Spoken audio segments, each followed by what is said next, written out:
Hello guys, कैसे हैं आप लोग। Welcome to my channel. Myself Sanyasi भैया।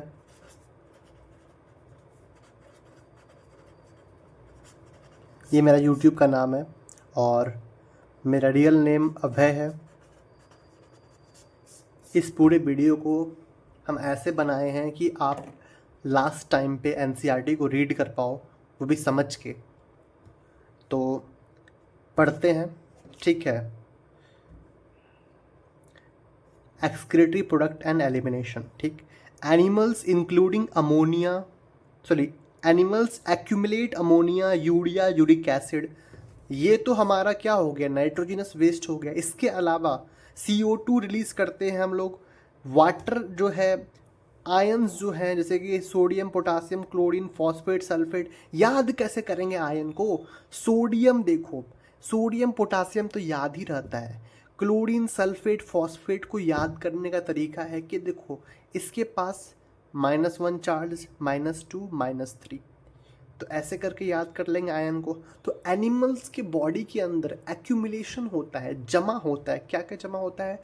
हमारा अमोनिया जमा होता है, यूरिया होता है, यूरिक एसिड होता है, कार्बन डाइऑक्साइड होता है, वाटर, आयंस। आयंस में भी क्या क्या? Sodium, potassium, chlorine, sulphate, phosphate. ऐसे ही ये तब जमा कैसे होता है? ये मेटाबॉलिक एक्टिविटी के वजह से हो जाता है या फिर एक्सेस इंजेशन के वजह से। हम एक्स्ट्रा कुछ खा लेते हैं, बहुत एक्स्ट्रा में खा लेते हैं। This substance have to be remove totally और पार्शली। इन सभी सब्सटेंस को या तो पूरा निकाल दो या फिर पार्शली निकाल दो। In this chapter you will learn the mechanism of elimination of this substance with special emphasis on common nitrogenous waste. Ammonia, urea, uric acid जो है ये मेजर फॉर्म है नाइट्रोजनस वेस्ट का। मेजर फॉर्म है जो कि एक्सक्रीट करता है animal. Animal is, ammonia is most toxic form. Ammonia सबसे ज़्यादा टॉक्सिक होता है, उसको लार्ज अमाउंट में पानी की ज़रूरत होती है for their elimination. Whereas the uric acid जो है वो लीस्ट टॉक्सिक होता है। वो मिनिमम लॉस ऑफ वाटर में भी, अगर बहुत कम भी पानी है तब भी वो रिमूव हो जाएगा, ठीक है। तो आगे जो है आपको हम ये पूरा का पूरा बता देंगे एक समराइज फॉर्म में, जो एनिमल्स, कौन कौन एनिमल्स हैं, ठीक है। तो वीडियो को देखते रहिए, फॉलो कर दीजिए, सब्सक्राइब कर लीजिए, लाइक कर लीजिए। आने वाला वीडियो बहुत आपको हेल्पफुल होगा, ठीक है। ये करता कौन है पहले समझाते हैं यहां से, ठीक है। देखो, मेरे ख्याल से दिख रहा होगा। हाँ, देखो जो एमिनोटैलिक है, जो अमोनिया को रिलीज करता है, अमोनिया मीन्स NH4+, वो हमारा जो है पानी में रहने वाला ऑर्गेनिज्म होगा। जैसे जो है बॉनी फिश हो गया, ऐसा मछली जिसके पास हड्डी है, जो हम लोग खाते हैं ना, कतला, ये सब, ये बॉनी फिश में आता है। फिर एक्वाटिक एम्फीबियन, एक्वाटिक इंसेक्ट जो पानी में रहता है, वो सभी जो है वो अमीनोटैलिक है। फिर आता है यूरियोटैलिक। यूरियोटैलिक में हम लोग हुए मैमल्स, टेरेस्ट्रियल एम्फीबियन, ऐसा एम्फीबियन जो कि जमीन पे पाया जाता है।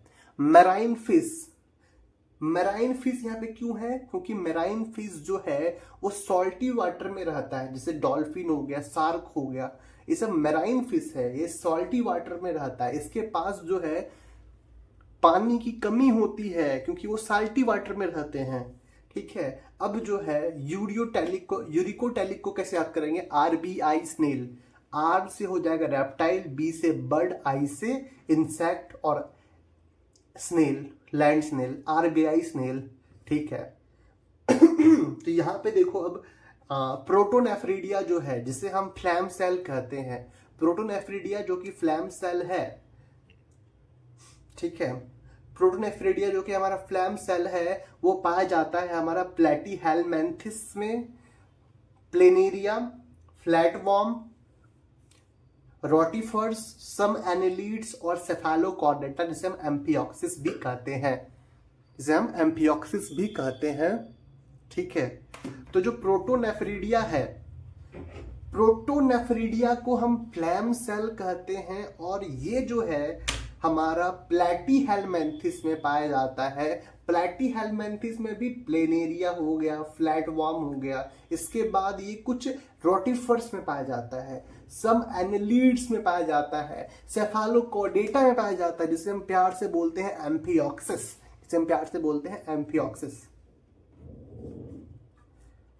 अब जो नेफ्रीडिया है, नेफ्रीडिया जो है अर्थवर्म, जो अदर एनिलीड्स है, जैसे अर्थवर्म हो गया तो उसमें नेफ्रीडिया पाया जाएगा। फिर माल्फिजियन जो टिब्यूल है, माल्फिजियन टिब्यूल, वो कॉकरोच में पाया जाएगा। ये ट्यूब जैसा स्ट्रक्चर होता है, इसको माल्फिजियन टिब्यूल कहते हैं। फिर आता है हमारा एंटीनल ग्लैंड, जिसे हम ग्रीन ग्लैंड भी कहते हैं। ये क्रुस्टासियन प्रॉन्स के अंदर देखने को मिलता है। जो प्राउन होता है वो वेस्ट बंगाल में खाया जाता है। तो जो वो प्रॉन्स है वो मछली नहीं है, वो क्रुस्टासियन है। ठीक है। कहीं कहीं पे हमको ये शब्द देखने को मिलेगा जिसका नाम है ऑस्मोरेगुलेशन। तो ऑस्मोरेगुलेशन का मतलब होता है आयनिक और फ्लूइड वॉल्यूम को रेगुलेट करना, आयन को रेगुलेट करना, आयन को रेगुलेट करना और फ्लूइड का वॉल्यूम को रेगुलेट करना, ये होता है ऑस्मोरेगुलेशन। ठीक है, तो यहां तक हमारा कंप्लीट हो गया। आगे हम बढ़ रहे हैं ह्यूमन एक्सक्रीटरी सिस्टम पे। हम पूरा का पूरा इसमें समराइज कर दिए हैं। ठीक है, अब हम आगे बढ़ते हैं ह्यूमन एक्सक्रीटरी सिस्टम पे। तो देखो, ह्यूमन एक्सक्रीटरी सिस्टम जो है, ह्यूमन के अंदर जो एक्सक्रीटरी सिस्टम है वो उसमें क्या क्या है। इसमें एक पेयर किडनी है, वन पेयर किडनी है, वन पेयर यूरेटर है, एक यूरिनरी ब्लैडर है और एक यूरिथ्रा है। जो किडनी है वो रेडिश ब्राउन होता है, बीन शेप का होता है, और ये कहाँ पाया जाता है? लास्ट थोरैसिक और थर्ड लंबर के बीच में पाया जाता है। लास्ट थोरैसिक और थर्ड लंबर के बीच में पाया जाता है। और कहां पे? Dorsal inner wall of abdominal cavity. मतलब हमारा जो एब्डोमिनल कैविटी है, डोर्सल साइड, आगे क्या हो गया? वेंट्रल, पीछे क्या हो गया? डोर्सल। तो डोर्सल साइड में एब्डोमिनल कैविटी पे हमारा ये पाया जाता है। हर एक किडनी जो है वो उसका थिकनेस जो है वो 2 से 3 सेंटीमीटर जो है थिकनेस होता है, 5 से 7 सेंटीमीटर जो है वो विड्थ होता है, और लेंथ जो है वो 10 से 12। तो याद कैसे करेंगे? 2 से 3, 5 से 7, 10 से 12, 2 से 3, 5 से 7, 10 से 12। ठीक है, और इसका जो वेट है वो 120 ग्राम से लेके 170 ग्राम के बीच में है। अब देखेंगे, जब हम किडनी को देखते हैं तो उसके सेंटर पे जो है कॉन्केव सरफेस देखने को मिलता है, नॉच लाइक स्ट्रक्चर देखने को मिलता है, जिसे हम हाइलम कहते हैं, जिससे कि यूरेटर जो हो गया, ब्लड हो गया, ब्लड वेसल हो गया, नर्व्स हो गया, ये सब एंटर करता है। तो अब हाइलम के हम अंदर जाएंगे। अगर हम हाइलम के अंदर जाएंगे तो हमको जो है फनल शेप्ड लाइक स्ट्रक्चर दिखेगा, जिसको कि हम रेनल पेल्विस कहते हैं।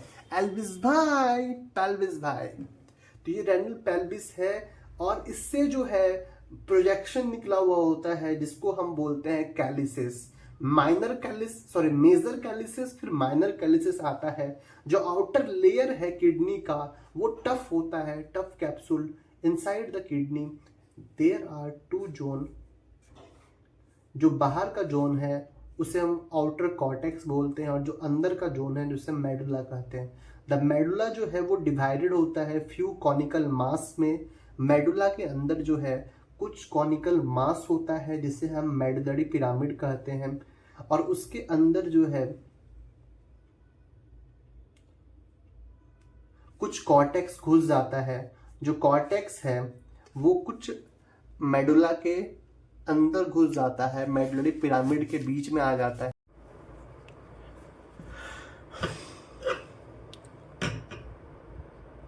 उसे कॉलम ऑफ बर्टीनी कहते हैं या फिर रेनल कॉलम कहते हैं। ठीक है, each kidney has nearly 1 million complex tubular structure, जिसे हम नेफ्रॉन कहते हैं। हर एक किडनी में लगभग 1 मिलियन नेफ्रॉन होता है, जो कि फंक्शनल यूनिट है। Each nephron has 2 part, the glomerulus and the renal tubule. हर एक नेफ्रॉन का दो पार्ट होता है, एक होता है ग्लोमेरुलस और दूसरा होता है रेनाल ट्यूब्यूल। यहाँ पे दिखाए हैं हम, एक होता है ग्लोमेरुलस, दूसरा होता है रेनाल ट्यूब्यूल। ओके, जो ग्लोमेरुलस है वो tuft of capillaries formed by the afferent arteriole. वो एफरेंट आर्टेरियोल से बना हुआ है बहुत सारा कैपिलरीज से, ठीक है। एफरेंट आर्टेरियोल जो है वो क्या है, a fine branch of renal artery, ठीक है। Blood from the glomerulus is carried away by the efferent arteriole. मतलब क्या बोलना चाहता है कि जो ग्लोमेरुलस है, ग्लोमेरुलस में जो आर्टरी आ रहा है उसे हम बोलते हैं renal artery, sorry efferent artery, और वहाँ से जो ब्लड लेके जाता है उसे हम बोलते हैं इफरेंट आर्टरी, आर्टेरियोल, ठीक है। The renal tubule, the renal tubule begins with double walled cup like structure. Double wall cup like structure होता है बोमेन कैप्सूल का, जिसके अंदर which encloses the glomerulus, glomerulus along with the Bowman capsule is called Malpighian body. Glomerulus को अगर Bowman capsule के साथ जोड़ दिया जाए तो हमारा ये माल्फीजियन बॉडी बनाता है, जिसे हम रेनाल कॉर्पसल्स बोलते हैं।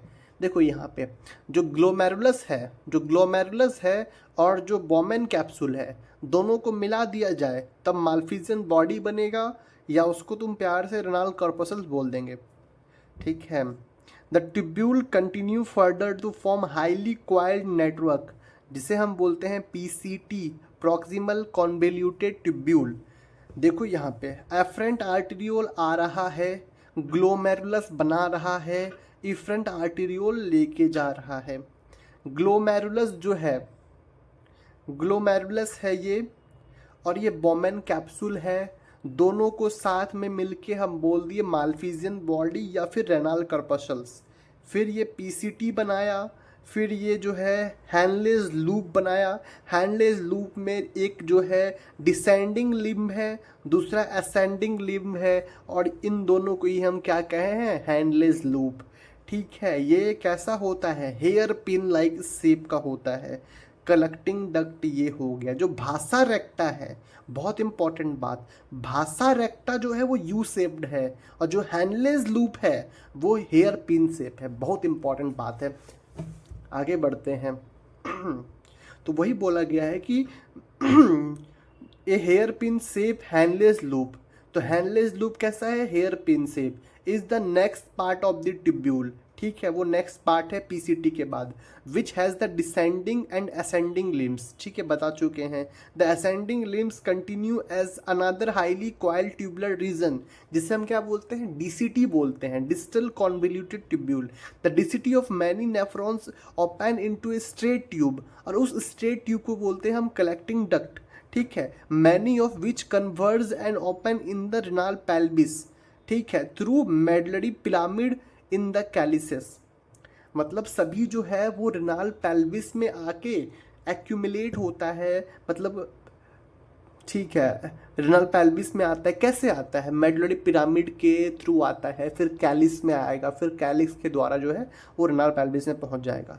जो माल्फीजियन कॉर्पसल है, जो पीसीटी है, जो डीसीटी है नेफ्रॉन का, वो सभी कहाँ होता है, कॉर्टिकल रीजन में होता है, किडनी। जो माल्फीजियन कॉर्पसल है, पीसीटी है, डीसीटी है, वो कॉर्टिकल रीजन में पाया जाता है, और जो लूप ऑफ हैनली है वो थोड़ा सा मेडुला में डिप करता है।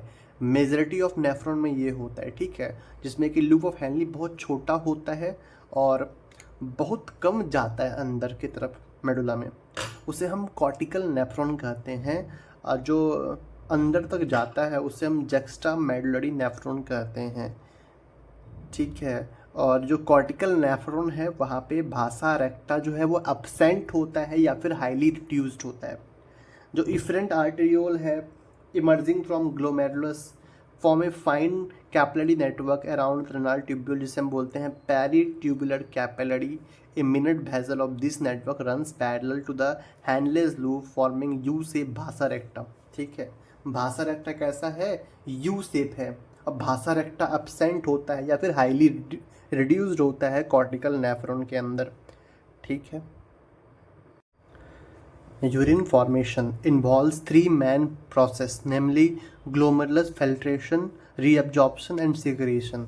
सबसे पहले क्या होता है, ग्लोमेरुलस में फिल्ट्रेशन होता है, फिर जाके एब्जॉर्प्शन होता है, रीएब्जॉर्प्शन, फिर सिक्रीशन होता है। तो ये 3 मेन प्रोसेस है यूरिन फॉर्मेशन का, that takes place in different part of the nephron, ठीक है। The first step in the urine formation is the filtration of blood which is carried out by the glomerulus is called glomerular filtration। On an average 1100 से 1200 ml जो है blood is filtered by the kidney per minute, which constitute roughly 1/5 of the blood pumped out of by each ventricle। हर एक ventricle जो है वो उसका stroke volume 70 ml होता है, तो वो हर एक मिनट में 5 लीटर ब्लड को पंप करता है, जिसमें कि 1/5 जो है 20% ब्लड जो है वो यहाँ तक आ पाता है। 1100 से 1200 ml जो है ब्लड पर मिनट जो है यहाँ से क्रॉस करता है, ठीक है। The glomerular capillary blood pressure causes filtration of blood through 3 layer, ठीक है, पे 3 लेयर से होता है। The endothelium of glomerular blood vessel, okay, the epithelium of Bowman capsule, ठीक है, एंड द बेसमेंट मेम्ब्रेन जो दोनों के बीच में है, बिटवीन दीज 2 लेयर, ठीक है, ठीक है, ठीक है। The epithelial cell of the Bowman capsule, the epithelial cell of the Bowman capsule called podocyte. जो बोमेन कैप्सूल का जो इपिथेलियल सेल है उसे हम क्या बोलते हैं, पोडोसाइट बोलते हैं। Are arranged in intricate manner, कैसा मैनर, इंट्रिकेट मैनर में अरेंज्ड होता है, so as to leave some minute spaces called filtration slit, या फिर उसे हम स्लीट पोर कहते हैं। Blood is filtered so finally through this membrane that almost all the constituent of plasma except protein, जितना भी प्लाज्मा है वो सभी का सभी जो है वो फिल्ट्रेट कर जाता है, एक्सेप्ट प्रोटीन को छोड़ के। प्रोटीन को छोड़ के सभी जो है वो प्लाज्मा फिल्टर हो जाता है। The pass into the lumen of the Bowman capsule, therefore it is considered as the ultra filtration, ठीक है।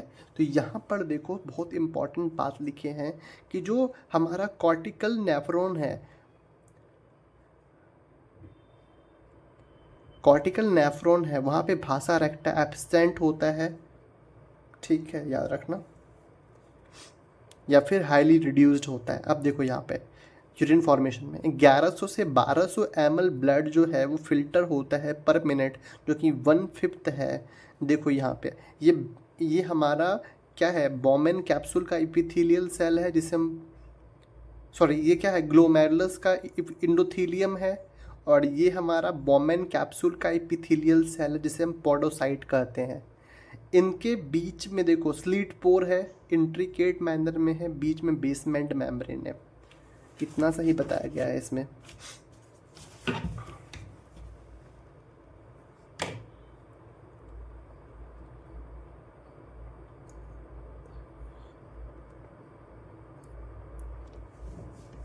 देखो, the amount of filtrate form by kidney पर minute is glomerular filtration rate, जिसे हम GFR कहते हैं। जो GFR होता है हेल्दी इंडिविजुअल में is approximately 125 ml per minute. 125 ml per minute, अगर इसको डे में देखेंगे तो 180 लीटर पर डे हो जाएगा, ठीक है। मतलब 1100 से 1200 ml ब्लड जा रहा था, जिसमें कि 125 ml ब्लड जो है वो फिल्टर हुआ, बाकी चला गया, ठीक है। तो 125 ml के हिसाब से देखेंगे तो 180 लीटर पर डे हो जाएगा, ठीक।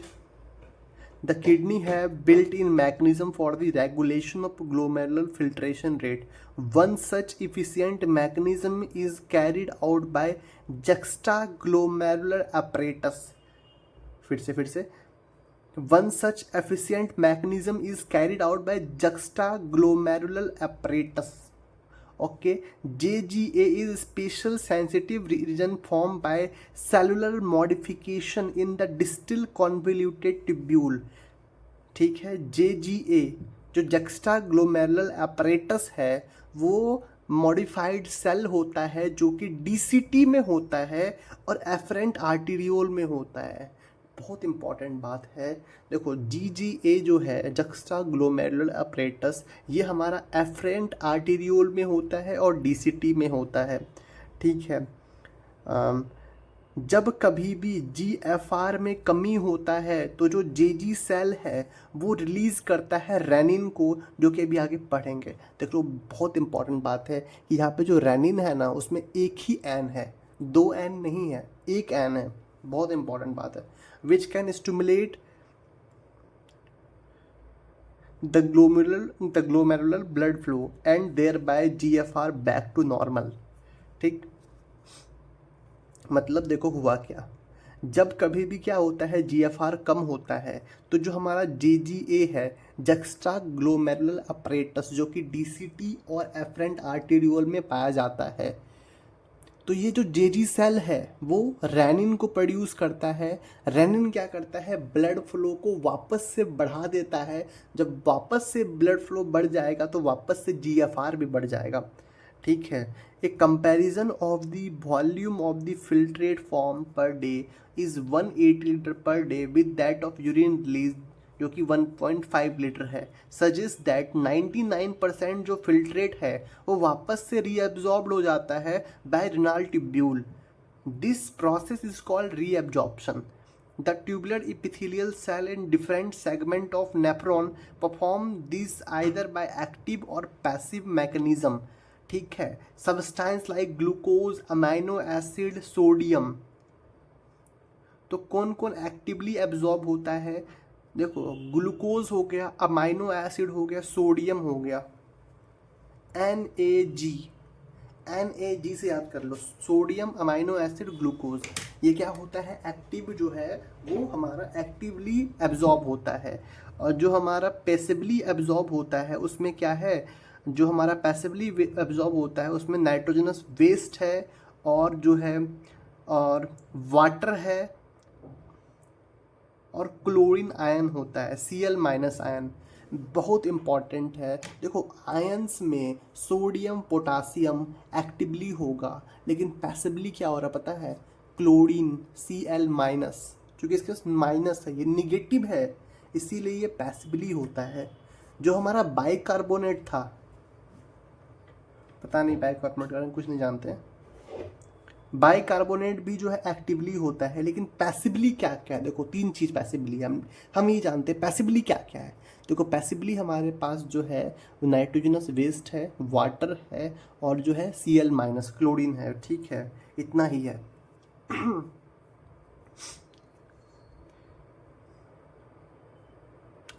During urine formation, the tubular cell secrete substance like H+, K+, ammonia, NHK।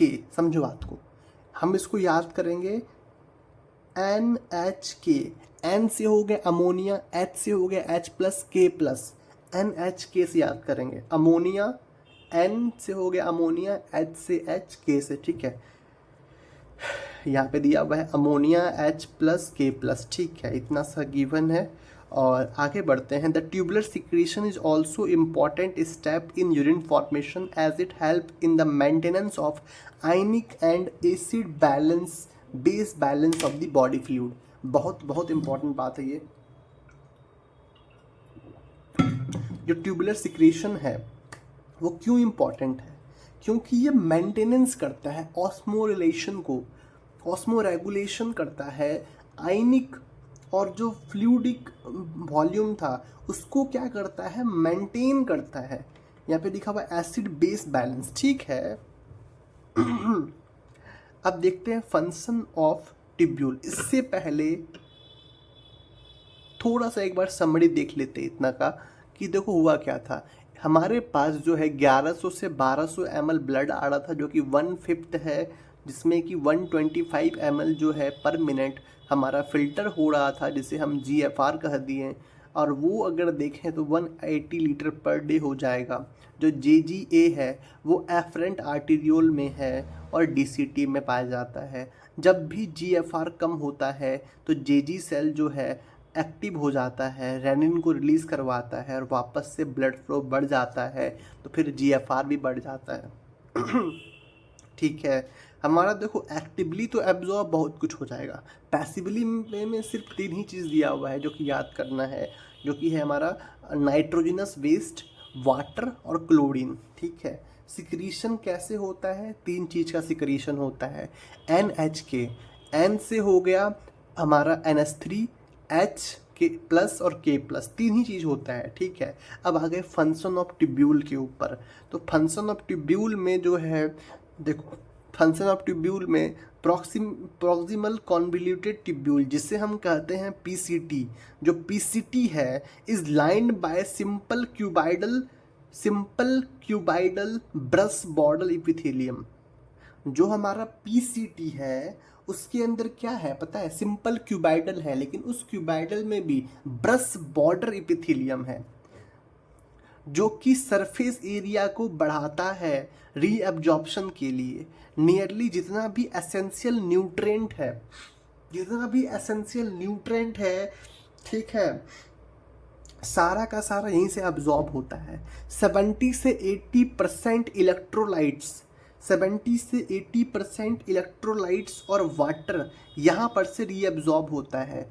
PCT also helps maintaining the pH ionic balance of the body fluid by selective secretion of वही H+, K+, NH3, इन तीनों को release करके करेगा ये। ठीक है, और एब्जॉर्प्शन करता है किसका? बाइकार्बोनेट का भी।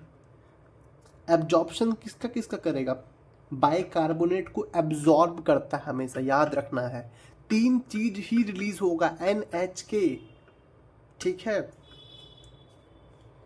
तो यहाँ पे ठीक है, तो PCT के बारे में ये इतना सा बात लिखा हुआ है कि जो PCT है वो क्यूबाइडल है, ब्रश बॉर्डर है, उसमें 100% जो न्यूट्रिएंट्स होता है वो यहाँ से एब्जॉर्ब होता है। 70 से 80% इलेक्ट्रोलाइट जो है और पानी जो है वो यहाँ से एब्जॉर्ब होता है। सिक्रीट क्या होता है? NHK। एब्जॉर्ब क्या होता है? HCO3-, जिसे हम बाइकार्बोनेट भी बोलते हैं। बाइकार्बोनेट हमारा DCT से भी होता है, PCT से भी होता है। ठीक है, आगे बढ़ते हैं। हमारे पास क्या है? Henle's loop. तो देखो हैनलेज लूप में यहाँ पे reabsorption is minimum in its ascending limb. जो हमारा हैनलेज लूप है उसमें 2 लूप होता है, एक होता है डिसेंडिंग लूप, एक होता है असेंडिंग लूप। तो जो असेंडिंग लूप है वहाँ पर से रीअब्जॉर्प्शन बहुत कम होता है। However, this region plays a significant role in the maintenance of high osmolarity of medullary interstitial fluid। ये जो है ना, ये जो असेंडिंग लूप ऑफ हैनले है वो उसका बहुत इंपॉर्टेंट रोल होता है कि जो हमारा किडनी का मेडुलरी इंटरस्टिशियल फ्लूइड होता है, जो मतलब इंटरस्टिशियल स्पेस में जो फ्लूइड है मेडुला के अंदर, वहाँ का कंसंट्रेशन बढ़ाने के लिए ये बहुत जिम्मेदार होता है। क्योंकि ये क्या करता है? NaCl को सिक्रीट आउट करता है, अब्जॉर्ब करता है और मेडुलरी इंटरस्टिशियल स्पेस में रिलीज कर देता है।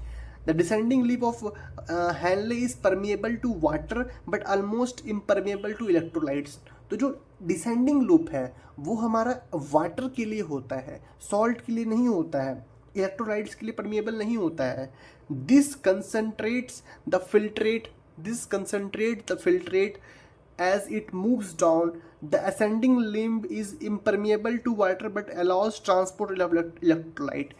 तुम इतना से याद रखो कि जब नीचे आएंगे तो पानी एब्जॉर्ब होगा। जब नीचे आएंगे तो पानी एब्जॉर्ब होगा, जब ऊपर जाएंगे तो हमारा सॉल्ट एब्जॉर्ब होगा। जब नीचे आएंगे तो पानी एब्जॉर्ब होगा, जब ऊपर जाएंगे तो सॉल्ट एब्जॉर्ब होगा।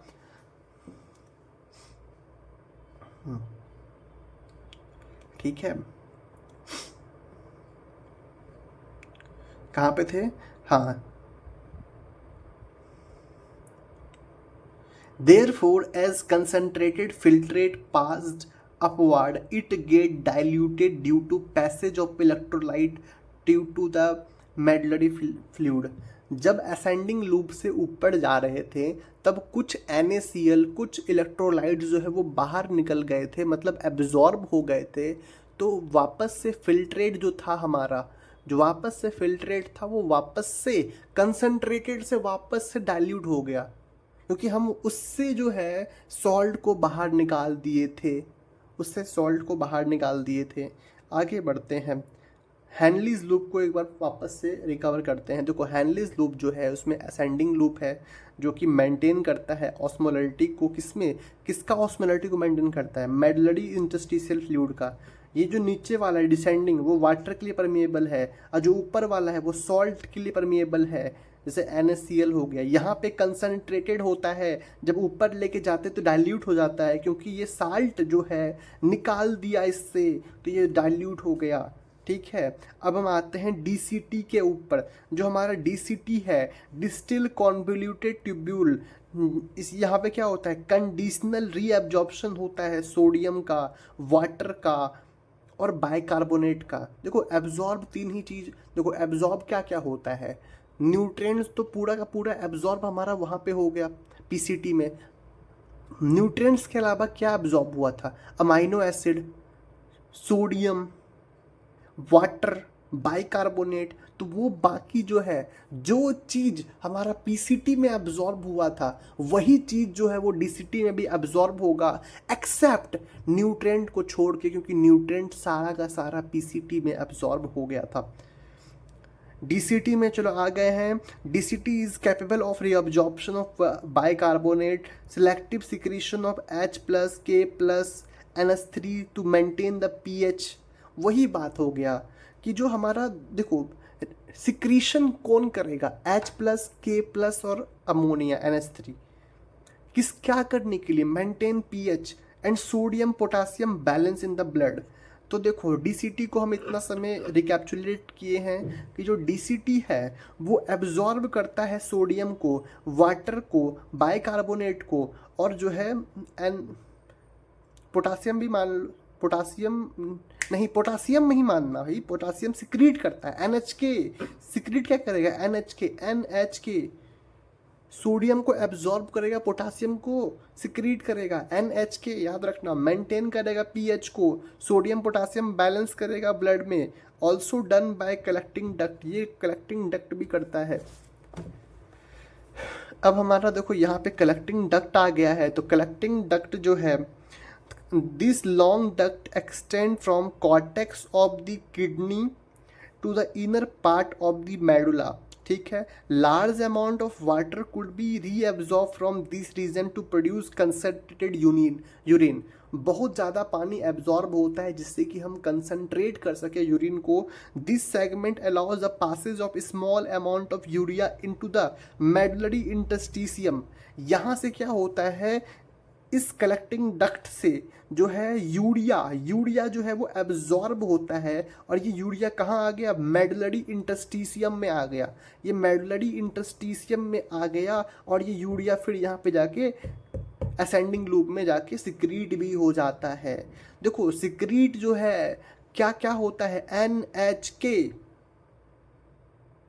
समझ में आ गया। तो यहाँ पे N का काम कौन कर रहा है, यूरिया कर रहा है। ठीक है, तो फिर से पढ़ते हैं। This segment allows the passage of small amount of urea into the medullary interstitium to keep the osmolarity, to keep up the osmolarity. It also plays a role in the maintenance of pH and ionic balance of the blood by the selective secretion of H+, K+ and urea. ठीक है, अब यहाँ तक देखो, इसको एक बार देख लो। ये हमारा PCT है, ये हमारा PCT में देखो न्यूट्रिएंट्स हो रहा है एब्जॉर्ब, NaCl हो रहा है, H2O हो रहा है, ठीक है, बाइकार्बोनेट हो रहा है। यहाँ पे भी देखो सेम चीज़, देखो K+ दिखाया गया है, लेकिन K+ को यहाँ पे हम क्या करेंगे, सिक्रीट करेंगे। सीधा सा बात है, हम NHK को सिक्रीट करते हैं हर जगह। क्लोरीन माइनस जो है वो जो हुआ होगा वो एक्टिवली जो है एब्जॉर्ब हुआ होगा। ये डिसेंडिंग लूप है जिससे कि वाटर निकल रहा है, ये असेंडिंग लूप है जिससे कि हमारा NaCl बाहर निकल रहा है, ये थिन सेगमेंट है, ये थिक सेगमेंट है। तो पूछा जाएगा कि जो यूरिया है वो कहाँ पे जाके एब्जॉर्ब हुआ है, तो थिन सेगमेंट में जाके एब्जॉर्ब हुआ है, थिन सेगमेंट में जाके एब्जॉर्ब हुआ है। अगर हम मैकेनिज्म का बात करें तो mechanism of concentration of filtrate, तो मैकेनिज्म क्या है, कंसंट्रेट जो फिल्ट्रेट बन रहा है उसका मैकेनिज्म क्या है। देखो मैमल्स के पास एबिलिटी होता है कि वो प्रोड्यूस कर सके concentrated urine, mammals have the ability to produce the concentrated urine, Henle's loop and vasa recta plays a significant role in this. सीधी सी बात है, हैंडलेस लूप और भासा रेक्टा बहुत इंपॉर्टेंट रोल किया है। The flow of filtrate in to limbs of handless loop is opposite in direction, दोनों आपस में डायरेक्शन अपोजिट है एंड दस फॉर्म ए काउंटर करंट। वो क्या करता है, प्रोड्यूस काउंटर करंट प्रोड्यूस करता है। The flow of blood through the two limbs of भासा रेक्टा इज, तो काउंटर करंट किसको बोलते हैं, समझो बात को। देखो काउंटर करंट क्या होता है कि ये मानो कि हमारा क्या था, हैंडलेस लूप, और ये क्या है, भासा रेक्टा, तो दोनों क्या है आपस में अपोजिट डायरेक्शन में, ये बोलना चाह रहा है, इससे दिख रहा है ना।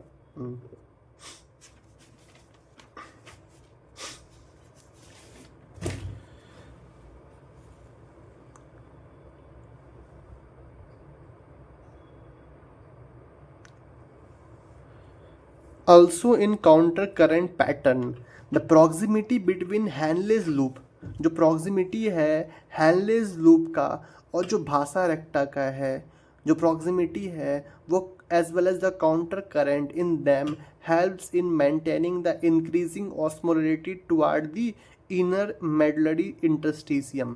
जो इनर मेडलरी इंटरस्टिशियम है वहाँ पे जो ऑस्मोलरिटी, वहाँ पे जो कंसंट्रेशन है वो जो इंक्रीज हो रहा है, वो ऑस्मोलरिटी जो इंक्रीज हो रही है कहाँ से कहाँ, 300 मिली ऑस्मोल से 1200 मिली ऑस्मोल तक। जब ऊपर देखेंगे देखो यहाँ पे जो हमारा कॉर्टेक्स है वहाँ पे 300 मिली ऑस्मोल है और यहाँ पे 1200 मिली ऑस्मोल हो गया है। तो ये कैसे हुआ, इनर मेडुला में इतना ज़्यादा कैसे हो गया, तो इसका रीज़न है जो हमारा काउंटर करंट मैकेनिज्म है कि भैया यहाँ से पानी निकाल रहे हैं, यहाँ से पानी निकाल रहे हैं, पानी निकाल दिए और यहाँ से NaCl को निकाल दिए, तो यहाँ से NaCl को जो निकालें वो NaCl यहाँ पे एब्जॉर्ब किया और ये जाके यहाँ पे रिलीज कर दिया, यहाँ पे रिलीज कर दिया, जिसके वजह से 1200 मिली ऑस्मोल हो गया ना। तो देखो यहाँ पे पढ़ते हैं, in the inner medal the gradient is mainly caused bye,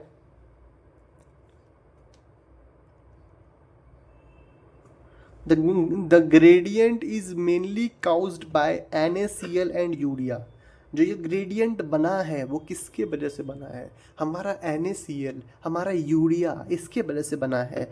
NaCl is transported by the ascending limb, जो हमारा NaCl है वो असेंडिंग लिम्ब के द्वारा ट्रांसपोर्ट किया गया है, ठीक है, which is exchanged with the descending loop of भासा रेक्टा। NaCl यहाँ से निकालें, असेंडिंग लूप से NaCl निकालें और ये कहाँ इंटर कर गया, डिसेंडिंग लूप ऑफ NaCl में, डिसेंडिंग लूप ऑफ भासा रेक्टा में इंटर कर गया। यहाँ से असेंडिंग से निकाले, डिसेंडिंग में घुस गया भासा रेक्टा के, वही तो बोल रहा है,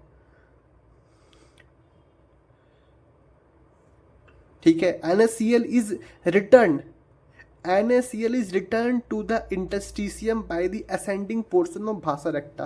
अब फिर यही भासा रेक्टा जो है ascending portion वाला NaCl को वापस से निकाल दिया, यहाँ भी देखो निकाला, यहाँ भी निकाला, जिससे क्या हुआ, मेडलरी जो था उसका ऑस्मोलरिटी बढ़ गया, 300 मिली ऑस्मोल से 1200 मिली ऑस्मोल पहुँच गया, ठीक है। Similarly small amount of urea enters the thin segment of the ascending loop of the Henle's loop which is transported back to the interstitium by the collecting tubule, ठीक है। The given The above described transport of substance facilitated by the special arrangement of Henle's loop and भाषा रेक्टा, इसी को बोलते हैं counter current mechanism, इसी को बोलते हैं counter current mechanism. This mechanism helps to maintain a concentration gradient in the medullary interstitium. ये जो पूरा का पूरा है ये मेडलरी इंटरस्टिशियम में कंसंट्रेशन को बढ़ाने के लिए किया जाता है. The presence of such interstitial gradient help in easy passage of water from The presence of such interstitial gradient help in an easy passage of water from collecting tubule, thereby concentration filtrate. Human kidney can produce urine nearly 4 times concentrated than the initial filtrate formed. तो यहाँ तक हो गया. आगे पढ़ेंगे regulation of kidney function. Regulation of kidney function, ठीक है. The functioning of kidney is efficiently monitored and regulated by the hormonal feedback mechanism involving the hypothalamus. hypothalamus से निकल गया हमारा ADH, GGA and to certain extent the heart. The heart भी जो है ये रेगुलेशन करता है. सबसे पहले हमारे पास क्या है, osmoreceptor in the body. Osmoreceptor in the body are activated by the change in the body fluid volume and concentration, ionic concentration. अगर मानो ब्लड का वॉल्यूम में कुछ चेंज आ रहा है, बॉडी फ्लूइड वॉल्यूम में कुछ चेंज आ रहा है, या फिर आयनिक कंसंट्रेशन में कुछ चेंज आ रहा है, या फिर एक्सेसिव लॉस हो गया है फ्लूइड का from the body, can activate this receptor which stimulate the hypothalamus. तो वो क्या करेगा, हाइपोथैलेमस को स्टिमुलेट करेगा. क्या करने के लिए, एंटी डाययूरेटिक हार्मोन को रिलीज करने के लिए, जिसको हम बोलते हैं ADH, जिसे हम वैसोप्रेसिन भी कहते हैं. फ्रॉम दी न्यूरोहाइपोफाइसिस जहाँ पर ऑक्सीटोसिन है पोस्टीरियर पिट्यूटरी में. ADH facilitate water absorption from later part of the tubule, मतलब DCT से एब्जॉर्ब करता है वाटर को, thereby preventing diuresis and increase in the body fluid volume. Can switch off the osmoreceptor, ये switch off कर देता है osmoreceptor को. And suppress the ADH release to complete the feedback, ठीक है. ADH can also affect the kidney function by constrictory affect on blood vessel.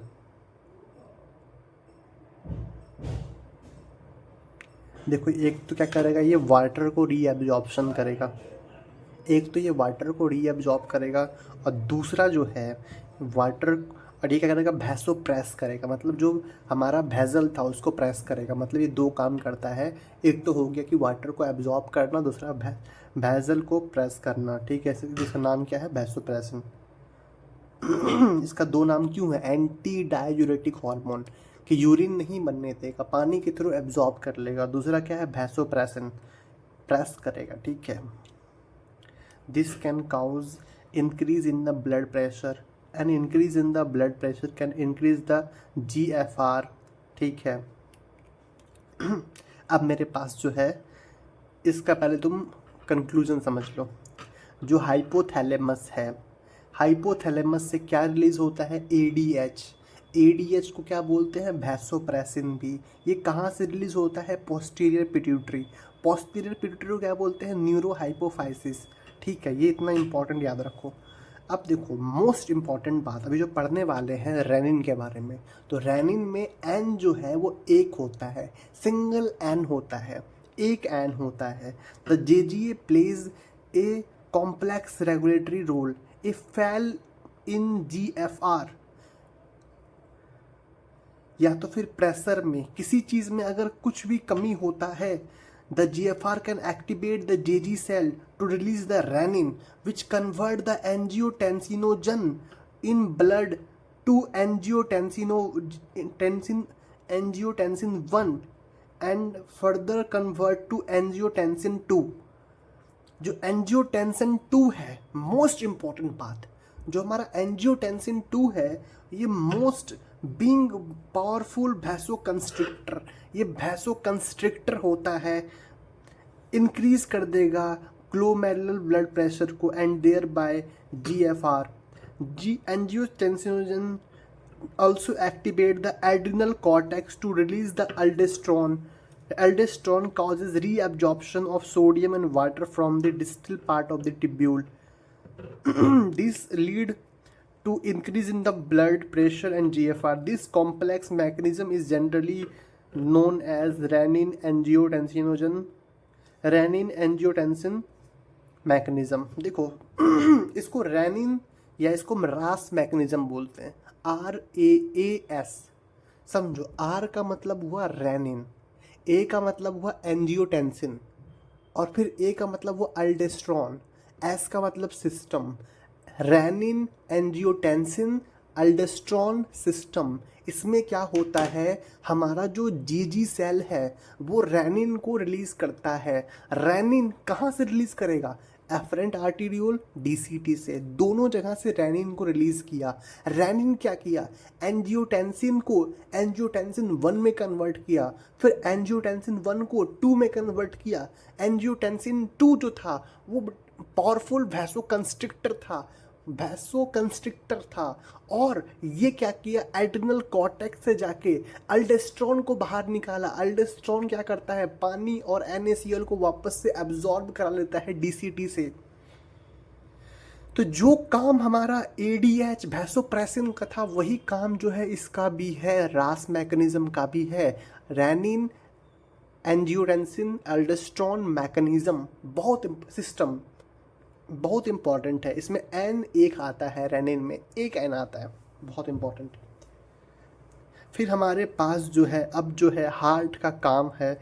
Heart क्या release करता है, ANF को. देखते हैं, जब ब्लड फ्लो बढ़ जाएगा, अब मानो रेनिन रास के वजह से और हमारा जो ADH था वैसोप्रेसिन के वजह से अगर मानो बढ़ जाता है हमारा क्या ब्लड फ्लो, तो ये जो हार्ट में जाएगा, आर्टेरिया में, causes the release of atrial natriuretic factor.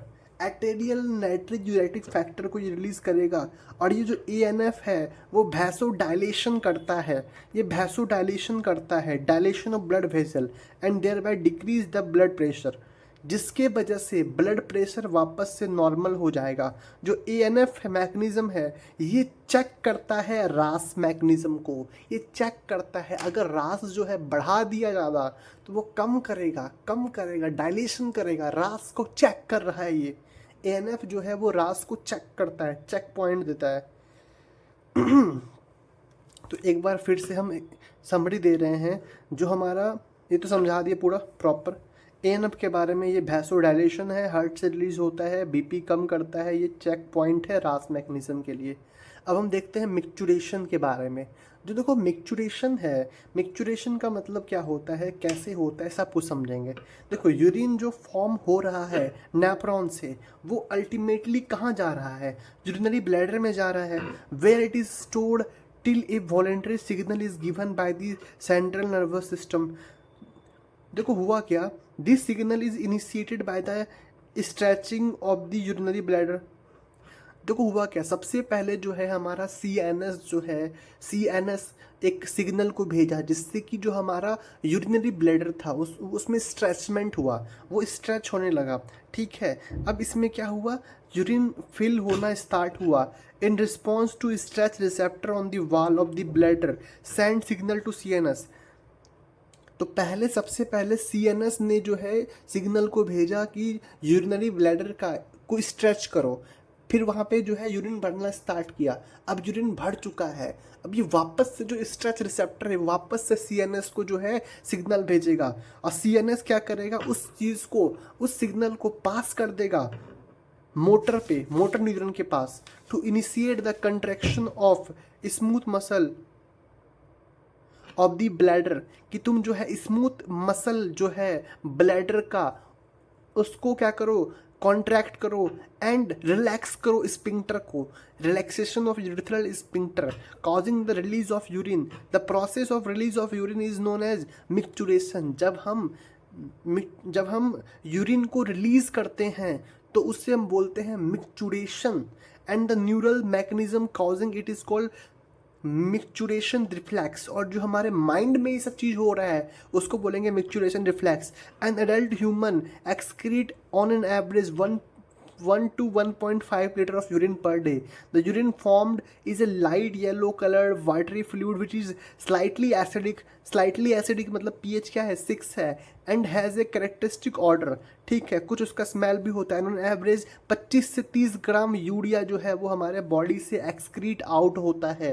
Various condition can affect the characteristic of disorder as well as the malfunctioning of kidney.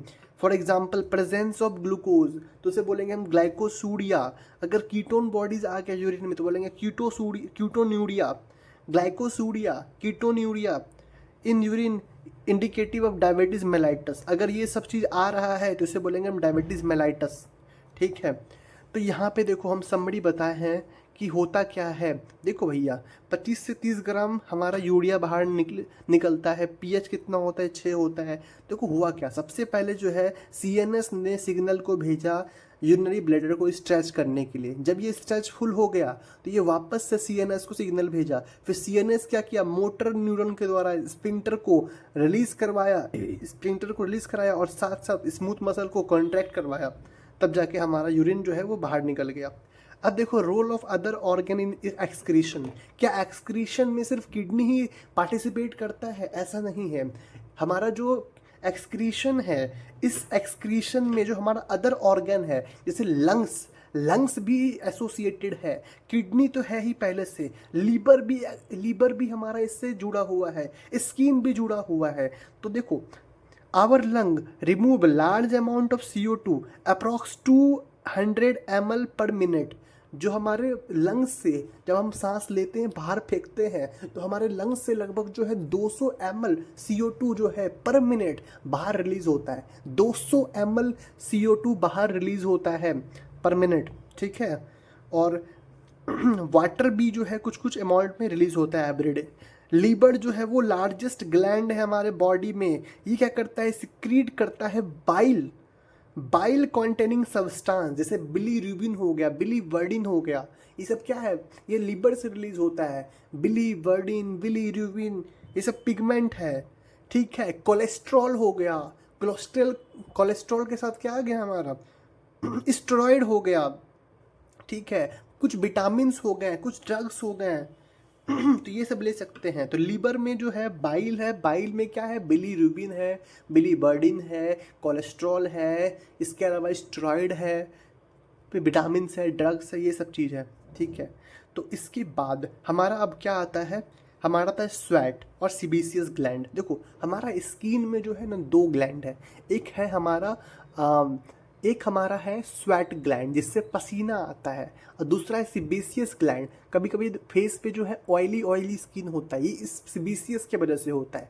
तो स्वेट में क्या होता है, हमारा पानी निकलता है, पानी में एक नमक होता है, मतलब उसमें क्या क्या है, पानी है, NaCl है, ठीक है। इसमें फिर कुछ कुछ अमाउंट में लैक्टिक एसिड है कुछ अमाउंट में यूरिया है, बस यही है। लेकिन जो सीबेसियस ग्लैंड है, सीबेसियस ग्लैंड से जो है सीबम रिलीज होता है, और सीबम जो ऑयल होता है, इसमें सीबम में क्या होता है, स्टेरॉल होता है, वैक्सेस होता है। जो ऑयली स्किन है उसमें क्या होगा, वैक्सेस होगा, स्टेरॉल्स होगा, और साथ में हाइड्रोकार्बन्स होगा। फिर से सीबेसियस ग्लैंड है, क्या रिलीज करेगा, सीबम रिलीज करेगा। इसमें स्टेरॉल्स होगा, वैक्सेस होगा, हाइड्रोकार्बन होगा। ये पूरा का पूरा पढ़ लिए हम, ठीक है।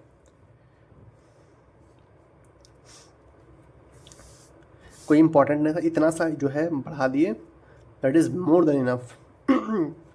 देखो disorder of the excretory system. देखो माल फंक्शनिंग नहीं होता है, मल फंक्शनिंग होता है of kidney can lead to accumulation of urea in blood. जब ब्लड के अंदर यूरिया आ जाता है तो उसे हम बोलते हैं uremia, which is highly harmful and may lead to kidney failure. जब हमारे किडनी में ज़्यादा अमाउंट में यूरिया चला जाएगा तो किडनी फेलियर भी हो सकता है। In such patient urea can be removed by the process called haemodialysis. During the process of haemodialysis the blood drain from the convenient artery is pumped into a dialysing unit, जिसे हम artificial kidney कहते हैं। Blood run from the convenient artery is pumped into a dialysing unit after adding a anticoagulant. बहुत important है, anticoagulant जमने नहीं देता है। कोगुलेंट मतलब होता है जमना, एंटी कोगुलेंट का मतलब होता है जमने नहीं देता है, जैसे हिपैरिन है। तो जब हम ब्लड को बाहर निकालेंगे, जब हम ब्लड को बाहर निकाल रहे होते हैं तो वहाँ पे हिपैरिन मिलाते हैं कि जमे ना। जब वापस वहाँ से घूम के आएगा तो हम यहाँ पे फिर एंटी हिपैरिन लगाएंगे। पहले हिपैरिन दे रहे हैं, फिर एंटी हिपैरिन देंगे। The unit contain A coiled cellophane tube surrounded by fluid, dialysing fluid having the same composition as that of the plasma except nitrogenous waste. The porous cellophane membrane of the tube allows the passage of molecule based on concentration gradient. As nitrogenous waste are absent in the dialysing fluid, these substances freely move out, thereby clearing the blood. The clear blood is pumped back to the body through a vein and after adding antiheparin, वही बोल रहे हैं, पहले heparin देंगे फिर एंटीहिपैरिन देंगे to it. This method is known for thousands of uremic patients all over the world. ठीक है, अब हमारे पास क्या आता है, kidney transplantation is the ultimate method to correction of acute renal failure, जिसे हम किडनी फेलियर कहते हैं। A functioning kidney is used in transplant from a donor. A functioning kidney is used in transplantation from donor, preferably a close relative, to minimize its chance of rejection by the immune system of the host. Modern clinical procedures have increased and success rate of such complicated technique. अब हमारे पास पढ़ने को आ रहा है renal कैल्कुलाई। देखो renal कैल्कुलाई जो है इसमें क्या होता है कि स्टोन बन जाता है किडनी के अंदर। स्टोन किस चीज़ का होता है, insoluble mass of crystallize salt, जिसे हम ऑक्सलेट्स कहते हैं। Insoluble mass of crystallize salt, जिसे हम कहते हैं oxalate, formed with the kidney. ठीक है, अब हमारे पास क्या है, ग्लोमेरुलोनेफ्राइटिस। नेफ्रॉन में जो हमारा ग्लोमेरुलस पार्ट है उसमें जो है इन्फ्लेमेशन आ जाता है, इसी को बोलते हैं ग्लोमेरुलोनेफ्राइटिस। ठीक है, तो यहाँ पे ये हमारा ख़त्म हो गया।